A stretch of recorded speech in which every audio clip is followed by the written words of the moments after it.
रास्ते में आएंगे भेल कांग्रेस का बनाया हुआ है और आगे बढ़ेंगे डीएलडब्ल्यू कांग्रेस का बनाया हुआ है, काशी स्टेशन कांग्रेस का बनाया हुआ, डुकिया पावर प्लांट कांग्रेस का बनाया हुआ है। ये कि प्रधानमंत्री अपनी पत्नी को बगल में नहीं बैठा पा रहे हैं। हमारे प्रदेश अध्यक्ष कितने लॉयल हैं अपने परिवार के लिए, नारी सम्मान के लिए, कि अपनी पत्नी को बगल में बैठा के प्रेस कॉन्फ्रेंस कर रहे हैं। है प्रधानमंत्री के अंदर हिम्मत तो कर ले। वो सिलेंडर, आप ये सब ध्यान नहीं भटकाएंगे तो सिलेंडर पूछने लगेगा, वो सिलेंडर मांगेगा ना कि हमको सिलेंडर दे दो, हमको काम दे दो, हमको पैसा दे दो, हमको नौकरी दे दो। तो उस सब से भटकाने के लिए सारा अरेंजमेंट है। प्रदेश अध्यक्ष जी ने जो कहा बिल्कुल सही कहा है और पूरी काशी की जनता उनका समर्थन कर रही है इस बार। प्रियंका गांधी अभी सरकार में तो आई नहीं, जब सरकार में आएंगे तो आप ये सवाल जरूर पूछिए। मेडिकल जांच करा लीजिए, तो फिजिकल जांच करा लीजिए, तो ब्लड टेस्ट करा लीजिए, सब बेवकूफ़ बनाने की बात है। आप आज मुद्दे की बात करिए, मुद्दे की बात करिए। वो सीधे तौर से ये आरोप लगा रहे हैं कि विपक्ष और विपक्ष में भी सबसे ज्यादा कांग्रेस ने इस बिल का विरोध किया।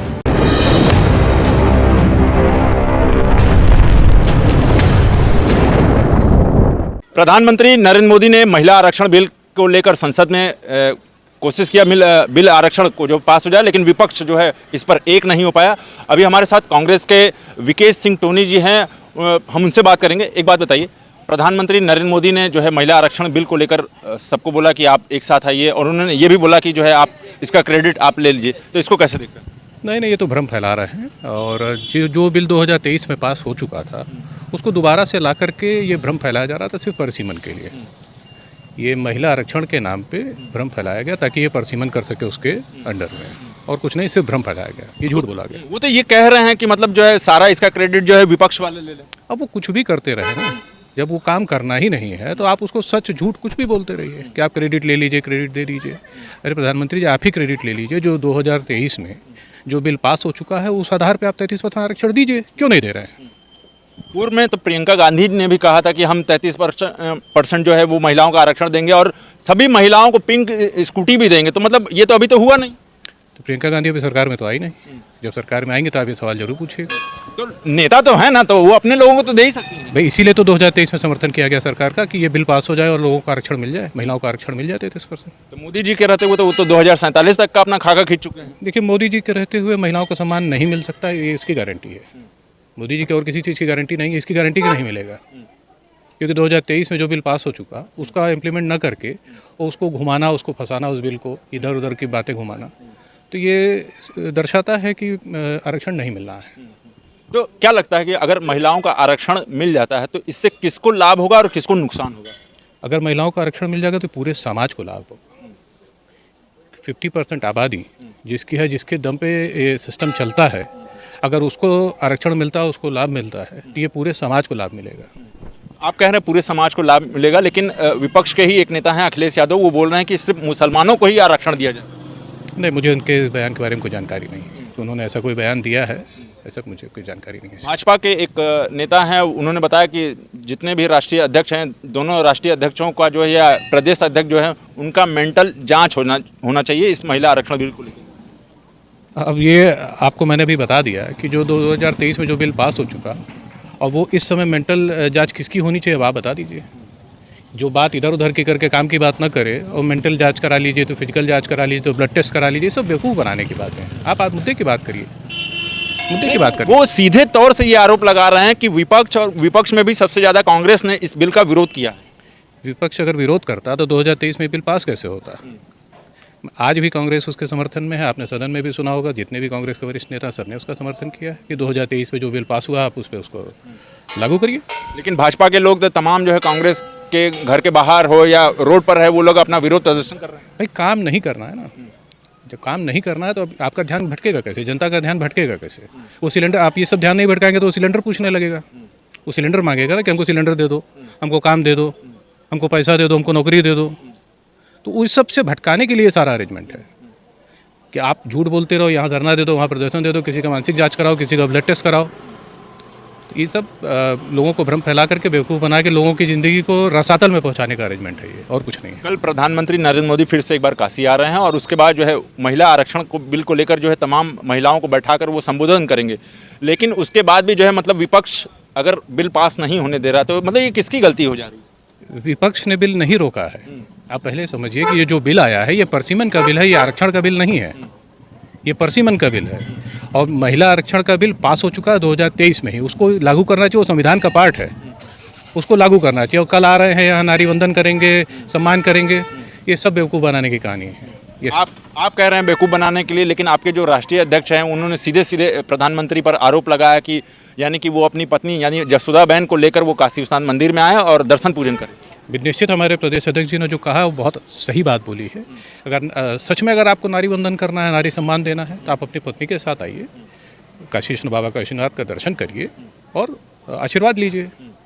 आप अपने ही घर में सम्मान नहीं दे पा रहे हैं और दुनिया में घूम घूम सम्मान बांट रहे हैं। आप बताइए ये क्या है, सच है या झूठ है? ये समाज में झूठ फैलाने का अरेंजमेंट है और कुछ नहीं है। अगर आपको कोई संदेश देना, आप प्रधानमंत्री हैं, तो आपका कोई भी कृत्य संदेश माना जाता है। तो आप अपने घर से इसकी शुरुआत करिए। और प्रदेश अध्यक्ष जी ने जो कहा बिल्कुल सही कहा है और पूरी काशी की जनता उनका समर्थन कर रही है इस बात पे। वो उन्होंने एक कटाक्ष ये भी किया है कि प्रधानमंत्री मोदी को लेकर जो है मतलब वो अपनी पत्नी यानी कि रीना राय जी को अपने ठीक बगल में बैठाकर वो बाकायदे प्रेस वार्ता कर रहे हैं और सीधे तौर से वो प्रधानमंत्री को कटाक्ष कर रहे हैं। अब आप सोच लीजिए कि प्रधानमंत्री अपनी पत्नी को बगल में नहीं बैठा पा रहे हैं। हमारे प्रदेश अध्यक्ष कितने लॉयल हैं अपने परिवार के लिए, नारी सम्मान के लिए, कि अपनी पत्नी को बगल में बैठा के प्रेस कॉन्फ्रेंस कर रहे हैं। है प्रधानमंत्री के अंदर हिम्मत तो कर लें। अच्छा, आपके भी जो अध्यक्ष जी हैं मतलब राहुल गांधी की अगर हम बात करें तो राहुल गांधी अभी तक शादी भी नहीं की है और बीच बीच में जो वो इटली चले जाते हैं, तो मतलब ऐसे में क्या मतलब उनसे भी पूछना चाहिए। देखिए, शादी न करना और शादी करके छोड़ देना, दोनों में क्या सही है, इसका उत्तर आप दीजिए। इसका उत्तर ये समाज देगा। शादी करके छोड़ देना अच्छा है या शादी न करना?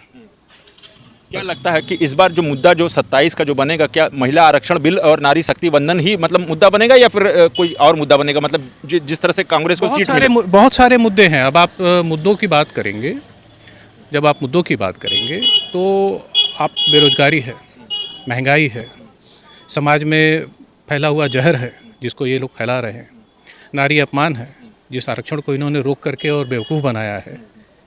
तो बहुत सारे मुद्दे हैं चुनाव के लिए। अभी चुनाव आने दीजिए, एक रोज़ नए मुद्दे खुलते जाएंगे और ये कहीं खड़े ना हो पाएंगे।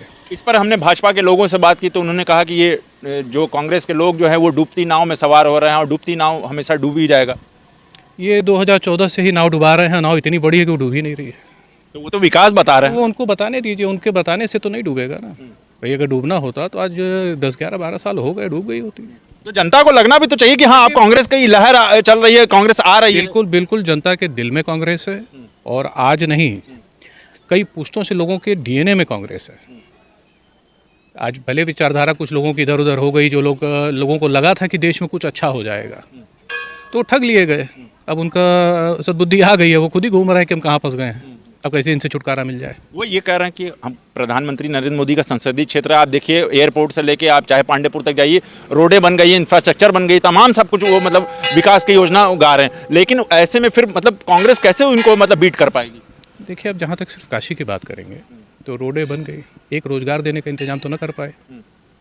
आप रोजगार के लिए बात करिए तो बनास के जितने भी रोजगार थे सारे रोजगार को समाप्त कर दिया गया। कांग्रेस ने कितना रोजगार दिया? अब आप काशी के अंदर में देखेंगे, आप एयरपोर्ट की बात की तो एयरपोर्ट कांग्रेस का बनाया हुआ है। रास्ते में आएंगे भेल कांग्रेस का बनाया हुआ है और आगे बढ़ेंगे डीएलडब्ल्यू कांग्रेस का बनाया हुआ है। काशी स्टेशन कांग्रेस का बनाया हुआ है, डुबकिया पावर प्लांट कांग्रेस का बनाया हुआ है। आप जो भी यहाँ कमाई के साधन देख रहे हैं, या साड़ी उद्योग हो, हथकरघा हो, खिलौने का उद्योग हो, रेशम हो, ये सारा कांग्रेस के समय का है, जिसको ये ख़त्म कर दिए। साड़ी उद्योग का क्या हाल हुआ? आप तो बहुत अच्छे से जान रहे हो कि सूरत की साड़ियाँ आके यहाँ बिकती हैं, काशी की तो साड़ियाँ बिकती नहीं अब यहाँ। तो जो कुछ भी आप देख रहे हैं वो कांग्रेस का किया हुआ है। भाजपा किराए का झालर लगा के आप सड़क पे ऐसे घूमेंगे, तो किराए का झालर लगा के अगर उसको विकास बोला जाता है तो मैं ऐसे विकास पे मुझे बड़ा अफसोस है। आपको हम बता दें सिंह साहब कि पूर्व में लाइट नहीं होती थी, मतलब आपके सरकार में तो लाइट भी नहीं होती थी, लेकिन जनता के पेट में खाना होता था, जेब में रोजगार होता था। लाइट थोड़ी कम थी, रही होगी, वो उस वक्त उस समय की उस तरह की ज़रूरत रही होगी, लेकिन लोगों के रोजगार होते थे, जेब में पैसा होता था, रोजगार होता था, पैसा होता था, खाना होता था, सम्मान होता था। अब कहाँ? आपने कहा कि डीएलडब्ल्यू और वेल वगैरह तमाम जो है कांग्रेस ने निर्माण करा है, लेकिन भाजपा के लोग कह रहे हैं ये सब अंग्रेजों के ज़माने हुआ था, कांग्रेस ने कुछ अभी तक नहीं करा है। अच्छा, भेल अंग्रेजों के समय था। अभी समझ लीजिए कि इनकी मानसिक स्थिति क्या है, या तो ये अनपढ़ है, पढ़े लिखे भी नहीं है। अगर इस तरह की बात कोई करता है कि भेल अंग्रेजों के समय का है, तब फिर तो भाई अब मैं इस पर कोई जवाब नहीं दूंगा, मैं सिर्फ हंसूंगा इनके ऊपर और अफसोस भी करूंगा कि ऐसे लोगों के बीच में हम लोग रह रहे हैं। कितना कारगर होंगे इस बार प्रदेश अध्यक्ष अजय राय? हमेशा कारगर रहे। अभी आप 2024 के लग रहा है चुनाव भूल गए। 2024 के चुनाव को याद कर लीजिए तो कितने कारगर हैं ये आपको जवाब मिल जाएगा उसका। आपके प्रधानमंत्री कितने राउंड हारे हैं, कितने राउंड पीछे रहे हैं, मतलब बनास की जनता ने नकार दिया। अगर बनास की जनता ने नकार दिया तो प्रदेश अध्यक्ष तो कारगर रहे, तभी तो नकार दिया। तो चलिए, आपका हमसे बात करने के लिए बहुत बहुत धन्यवाद। तो ये थे विकेश सिंह टोनी जी, जिन्होंने जो कांग्रेस से हैं, उन्होंने बताया कि प्रधानमंत्री के जो गढ़ है, यानी कि काशी जो गढ़ है, वो कहीं ना कहीं वो एक कम वोटों की मार्जिन था। और पूर्व में जिस तरह से मतलब प्रदेश अध्यक्ष अजय राय ने जिस तरह से वोट हासिल किया था, तो उसके बिहा पर अब 2027 की एक बार फिर से तैयार जोर शोर से। और जिस तरह से प्रदेश अध्यक्ष ने प्रधानमंत्री नरेंद्र मोदी पर कटाक्ष किया, तो देखना ये होगा कि 27 में क्या उनके हाथ में ये काशी लगता है कि नहीं लगता है। तो देखते रहिए उत्तम सवेरा न्यूज में, हर्ष पांडे, धन्यवाद।